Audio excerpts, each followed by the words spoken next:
మీ ఎలాంటి వ్యాపార ప్రకటనలకైనా వెంటనే మా ఛానల్ సంప్రదించండి. నమస్తే. ఈరోజు మన స్టూడియోలో ప్రముఖ ఆధ్యాత్మికవేత్త ఆస్ట్రాలజర్ బ్రహ్మశ్రీ సుభాష్ శర్మ గారు మనతో ఉన్నారు. గురువుగారితో మాట్లాడేద్దాం. నమస్కారం గురుగారు. శ్రీమాత్రేనండి. గురుగారు, నవంబర్ మాసం విశేషంగా మీనరాశి వాళ్ళ స్థితిగతులు ఏ విధంగా ఉండబోతున్నాయి, ఎలాంటి పరిస్థితులు ఎదుర్కోవాల్సి ఉంటుంది, ఓవరాల్గా వీళ్ళు ఎలాంటి జాగ్రత్తలు తీసుకోవాలి ఈ మాసం? తప్పకుండా తెలియజేస్తానండి. ముందుగా ప్రేక్షకులందరికీ శ్రీమాత్రే నమః, శ్రీ గురుభ్యో నమః. నమో దేవ్యై మహాదేవ్యై శివాయై సతతం నమః. నమ ప్రకృత్యై భద్రాయై నిహతాం ప్రణతాస్మిత. ఈ మాసంలో మీనరాశి వారి యొక్క సంచారం గ్రహగతులు కనుక చూసుకున్నట్టయితే మీనరాశి వారికి ఈ మాసంలో కొంచెం గడ్డు కాలము అని చెప్పుకోవచ్చు. ఎందుకంటే మీనరాశిలో శని సంచారము, అలాగే ఈ మధ్యకాలంలో వచ్చినటువంటి షష్టగ్రహ కూటమి ఇవన్నీ ఏర్పడడం కారణం చేత మీనరాశి వారికి దాని యొక్క ప్రభావం అనేటటువంటిది ఇంకా కొనసాగుతూనే ఉంది. కనుక ఈ మాసం అనేటటువంటిది మీనరాశి వారికి కొద్దిగా గడ్డు కాలము అని చెప్పుకోవచ్చు. అంటే ఆర్థికపరమైనటువంటి ఇబ్బందులు, అలాగే కుటుంబపరమైనటువంటి సమస్యలు ఏర్పడము, వృత్తి వ్యాపారాదులలో ఉన్నటువంటి వాళ్ళకి ఆర్థికపరమైనటువంటి నష్టం ఏర్పడము, ఇలాంటివి ఎక్కువగా జరిగేటటువంటి సందర్భాలు వాళ్ళ జీవితంలో ఏర్పడుతూ ఉంటాయి. ఎవరైతే మీనరాశి వారు ఉన్నారో, అలాగే రేవతి నక్షత్ర జాతకులు కావచ్చు, ఉత్తరాభాద్ర నక్షత్ర జాతకులు కావచ్చు, వాళ్ళది కూడా మీనరాశి అవుతూ ఉంటుంది. కనుక ఈ నక్షత్ర రాశి వాళ్ళు, అలాగే ఈ రాశి ఉన్నటువంటి వాళ్ళు తప్పకుండా ఈ మాసంలో ఖర్చులు అధికం కావడము, కుటుంబంలో కలతలు ఏర్పడము, ఇలాంటివి ఎక్కువగా జరిగేటటువంటి సత్సంబంధాలు ఎక్కువగా జరుగుతూ ఉంటాయి. అలాగే వాళ్ళు ముక్కుసూటిగా మాట్లాడేటటువంటి వ్యక్తులు, అలాగే మనసులో ఒకటి పెట్టుకుని బయట ఒకటి మాట్లాడేటటువంటి వ్యక్తులు కాదు. దాని ద్వారా ఏమవుతుంది అని అంటే కనుక నెగిటివ్ ఇంపాక్ట్ పెరిగిపోతూ ఉంటుంది. శత్రువుల యొక్క ప్రభావం ఎక్కువగా పెరిగిపోతూ ఉంటుంది. ముందర మంచిగా మాట్లాడి వెనక గోతులు తీసేటటువంటి పరిస్థితులు వీళ్ళ జాతకంలో ఎక్కువగా ఏర్పడేటటువంటి స్థితులు ఉంటూ ఉంటాయి. ఎంత సంపాదించినా కూడా చేతిలో చిల్లి గవ్వ కూడా మిగలదు. అలాగే మనశ్శాంతి కరువైపోతూ ఉంటుంది.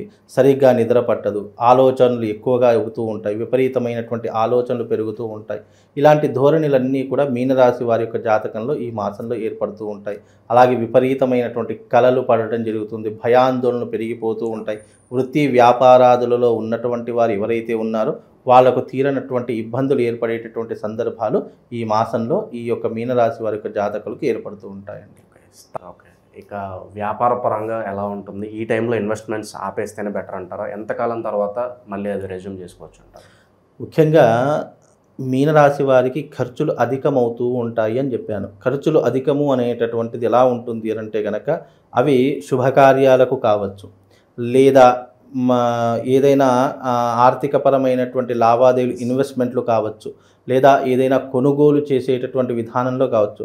ఎప్పుడైనా గుర్తుపెట్టి ఖర్చులు అధికము అన్నదానికి అర్థం ఏమిటి అని అంటే కనుక మీరు ఇన్వెస్ట్మెంట్ పెట్టేటటువంటి సిచ్యువేషన్స్ రావచ్చు, లేదు అంటే కనుక మీరు ఇంటి యందు శుభకార్యాలు చేసేటటువంటి సందర్భాలు ఏర్పడవచ్చు, లేదా స్టాక్ మార్కెట్ కావచ్చు, లేదు అని అంటే కనుక ఈ బంగారం మీద పెట్టుబడులు కావచ్చు, భూముల మీద పెట్టుబడులు కావచ్చు. ఇవన్నీ కూడా ఖర్చుతో కూడుకున్నటువంటి వ్యవహారాదులు కాబట్టి ఇలాంటి వ్యవహార శైలి జరుగుతుండొచ్చు అని చెప్పేసేటటువంటిదే ఈ ఖర్చు అనేటటువంటి దానికి అర్థము. కనుక ఈ మధ్యకాలంలో మీనరాశి వారికి ఏదైనా ఇన్వెస్ట్మెంట్ పెట్టాలి అని అనుకుంటే కనుక ఇలాంటి ఇన్వెస్ట్మెంట్లు పెట్టేటటువంటి తరహాలు కనిపిస్తాయి.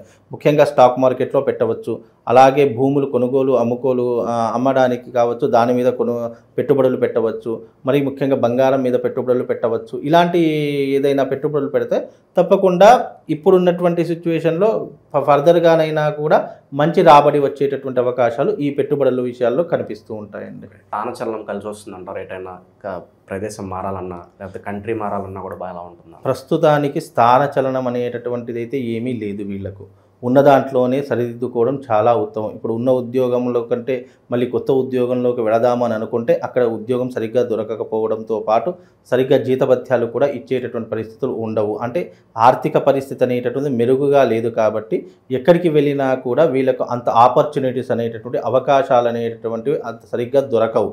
ఉన్న దాంట్లోనే అడ్జస్ట్మెంట్ అయిపోయి వేరే దాని గురించి ఆలోచించకుండా ఉన్నదాన్నే ఏ రకమైనటువంటి డెవలప్మెంట్ చేసుకుందామనేటటువంటి ఆలోచనలు వీళ్ళ జీవితాన్ని కొంతవరకు అభివృద్ధి వైపు నడిపించేటటువంటి లక్షణాలు కనిపిస్తూ ఉంటాయి. మరీ ముఖ్యంగా వీళ్ళకి ఏంటి అని అంటే కనుక ఇప్పుడు మీనరాశి వారికి జన్మస్థానంలో శని సంచారం వలన వీళ్ళకు స్థానచలనం అనేది, అంటే ఒక చోట నిలబడే కుదురుగా ఉండేటటువంటి వ్యక్తిత్వం ఇప్పుడు ఉండదు. వీళ్ళకు ఎప్పుడు కూడా ఒక చోటుని మరో చోటికి వెళ్ళడము, వృధా ప్రయాణాలు చేయడము, వృధా ఖర్చులు చేయడము, అలాగే వృధాగా ఉండేటటువంటి ప్రతి పనిని కూడా చేయడం, టైం వేస్ట్ అనేటటువంటిది ఉంటే కనుక మీనరాశి వారు టైం వేస్ట్ చేయడంలో ఇప్పుడు మొదటి స్థానంలో ఉంటారు. ఎందుకంటే వాళ్ళు ఏదో చేద్దాం అనుకుని ప్రయత్నం చేస్తూ ఉంటారు, ఏదో జరిగిపోతూ ఉంటుంది. కాలం అనేటటువంటిది వాళ్లకు సరిగ్గా సహకరించకపోవడం వల్ల వాళ్ళ జీవితంలో ఎన్నో రకాలైనటువంటి ఇబ్బందులు, ఒడిదుడుకులు ఎదుర్కొనేటటువంటి సమస్యలు ఈ మీనరాశి వారి యొక్క జాతకంలో ఏర్పడుతూ ఉంటాయండి. ఉద్యోగస్తులకు, నిరుద్యోగులు ఎవరైతే ఉంటారో వాళ్ళ శుభవార్త ఎక్స్పెక్ట్ చేయడానికి ఎంతకాలం పట్టొచ్చు? ఉద్యోగస్తులకైతే ఉద్యోగ అవకాశాలు అయితే తప్పకుండా ఉంటాయండి. ఎందుకంటే జన్మజాతకంలో శని ఏర్పడినప్పుడు ఏమవుతుంది అంటే కనుక కష్టపడతారు, ఫలితాన్ని అయితే తప్పకుండా పొందుతారు. కాకపోతే ఆలస్యం అమృతం విషం, అంటే ఆలస్యం అమృతం విషము అంటే కనుక ఏదైనా కూడా ఆలస్యం జరిగింది అంటే అది తప్పకుండా మనకు ఒక శుభాన్ని ఇస్తూ ఉంటుంది. మరీ ఎక్కువ ఆలస్యం అయింది అంటే అదే విషయంగా మారుతూ ఉంటుంది. కనుక ఇప్పుడున్నటువంటి పరిస్థితుల్లో తప్పకుండా వీళ్ళు శుభకార్యాన్ని అయితే చేసేటటువంటి అవకాశం ఉంటుంది, శుభవార్త వినేటటువంటి అవకాశం ఉంటూ ఉంటుంది. మంచి ఉద్యోగ అవకాశాల కోసం కష్టపడి ప్రయత్నం చేస్తే కనుక తప్పకుండా ఫలితాన్ని పొందేటటువంటి అవకాశం మాత్రము మీనరాశి జాతకులకు తప్పకుండా ఏర్పడుతుంది.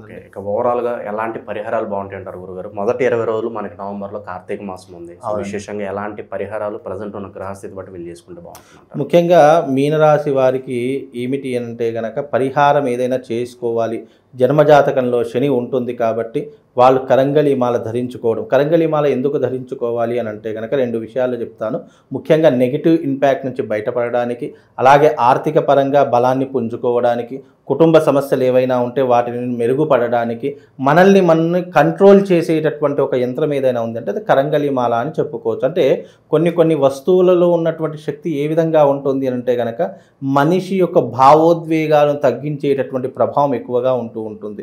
అలాగే దైవికపరమైనటువంటి వస్తువులు ఎలా ఉంటుంది అంటే మనిషిని కంట్రోల్ చేసేటటువంటి కొన్ని యంత్ర పరికరాలు ఉంటాయి. అందులో ఒక కరంగలి మాల ఒకటి అని చెప్పుకోవచ్చు. కాబట్టి మనల్ని మనం కంట్రోల్ చేసుకోవడానికి, నియంత్రించుకోవడానికి ముఖ్యంగా ఉన్నటువంటిది కరంగలి మాల. కాబట్టి మీ జన్మజాతకంలో శని ఏర్పడుతుంది కాబట్టి శనికి సంబంధించినటువంటి వ్యతిరేకతలు జీవితంలో ఎన్నో అనుభవించవలసినటువంటి పరిస్థితులు ఇంకా 7.5 years అంటే 7.5 సంవత్సరాల పాటు ఏర్పడుతుంది. కాబట్టి మీరు తప్పకుండా కరంగలి మాల ధరించుకుని, అది కూడా పూజనీయమైనటువంటిది ఒరిజినల్ కరంగలి మాల, అందులో అది పూజ చేసినటువంటి వస్తువై ఉంటే గనక అది మీకు పనిచేస్తుంది. ఏదో నేను షాప్లో కొన్నానండి, డైరెక్ట్గా వేసుకున్నానండి అని అంటే కనుక అది కేవలం ఒక వస్తువుగానే పరిగణించబడుతుంది, కానీ అది దాంట్లో దైవికపరమైనటువంటి శక్తి ఉండదు. ఇప్పుడైనా ఒక వస్తువు మనం మెడలో కావచ్చు లేదా మన శరీరం మీద ధరించుకున్నప్పుడు దైవికపరమైనటువంటివి కరంగలి మాలలు కావచ్చు, లేదా రుద్రాక్షలు కావచ్చు, లేదా ఏదైనా లాకెట్లు, తాయెత్తులు కావచ్చు, లేదన్నా ఏదన్నా డాలర్స్ కావచ్చు, ఇలాంటివి మనం శరీరం మీద ఏదైనా పాజిటివ్ ఎనర్జీ కోసం ధరిస్తున్నాము అని అనుకోండి, దానికి తప్పకుండా దైవికపరమైనటువంటి శక్తి అందులో నింపి మనం ధరిస్తే కనుక అది ఆ దైవికపరమైనటువంటి శక్తి మనల్ని కంట్రోల్ చేస్తుంది తప్ప వస్తువు ఎప్పుడూ కంట్రోల్ చేయదు మనిషిని. ఇప్పుడు నేను ఈ రోజున బంగారం ధరించాను, నేను ఈ రోజు వెంకటేశ్వర స్వామి పెట్టుకున్నానంటే ఇది కేవలం ఒక వస్తువు, నేను దీన్ని పూజ చేసుకొని పెట్టుకోలేదు. ఇది బంగారపైనటువంటి వస్తువు కాబట్టి నేను ఇది ఒక వస్తువులాగే ధరించాను తప్ప దీంట్లో దైవికపరమైన శక్తి ఉండదు. కానీ కొన్ని దైవికపరమైనటువంటి వస్తువులు ధరించాలి అని అంటే తప్పకుండా అందులో శక్తి ఇమిడీకృతమై ఉంటే అది మన జీవితంలో పనిచేస్తాం. అందులో కరంగలి మాల ఒకటి కాబట్టి తప్పకుండా మీనరాశి వారు కరంగలి మాలను ధరించుకోండి. వాళ్ళకు శుభం, లాభం, అదృష్ట యోగం కూడా కలుగుతుంది. అలాగే వాళ్ళకి చిన్న పరిహారం కూడా చెప్తాను. నేను చెప్పినటువంటి మంత్రాన్ని ప్రతిరోజు ఉచ్చారణ చేసుకునేటటువంటి ప్రయత్నం చేయండి. ఓం నీలాంజన సమాభాసం రవిపుత్రమిమాగ్రజం ఛాయా మార్తాండ సంభూతం తం నమామి శనైశ్చరం అనేటటువంటి మంత్రాన్ని ప్రతిరోజు 108 సార్లు ఉచ్చారణ చేసుకోండి. మీ మెడలో ఏదైనా మాల ఉన్నా కానీ, లేదా మీరు కొత్త కరంగలి మాల తీసుకుంటా అన్నా సరే ఆ మాలను పట్టుకొని 108 సార్లు, దాంట్లో 108 పూసలు ఉంటాయి, ఒక్కొక్క నామం చెప్పుకుంటూ ఆ యొక్క 108 పూసలు కాగానే దాన్ని కళ్ళకద్దుకొని మళ్ళీ మెడలో వేసుకునే ప్రయత్నం చేయండి. తప్పకుండా దాని ద్వారా వాళ్ళకు శుభం, లాభం కలుగుతుందండి. చాలా బాగా వివరించారు. ధన్యవాదాలు. శుభ